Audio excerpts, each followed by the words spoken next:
بسم اللہ الرحمن الرحیم۔ دوستو، سبز چائے کالی چائے کی نسبت بہت زیادہ فائدہ مند ہے۔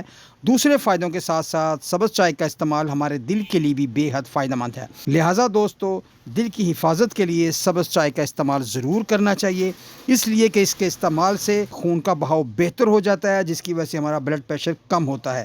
اس کے ساتھ ساتھ دوستو بتاتا چلوں کہ سبز چائے کے استعمال سے ہارٹ اٹیک کے خطرات بھی کم ہو سکتے ہیں۔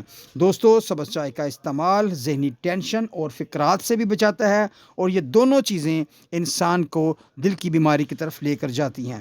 اور آخر میں یہ بھی بتاتا چلوں دوستو کہ سبز چائے کا استعمال فالج کے خطرے سے بھی انسان کو بچا سکتا ہے۔ دوستو، چائے کا ضرور استعمال کریں، لیکن سبز چائے ہی استعمال کریں۔ اور اس کے ساتھ بتاتا چلوں دوستو، چائے کوئی بھی ہو، ایک دن میں 2 کپ سے زیادہ استعمال نہیں کرنا چاہیے، اور سونے پہ سہاگا یہ ہے کہ اس میں چینی کا ایک دانہ بھی ملایا نہ جائے۔ Take care.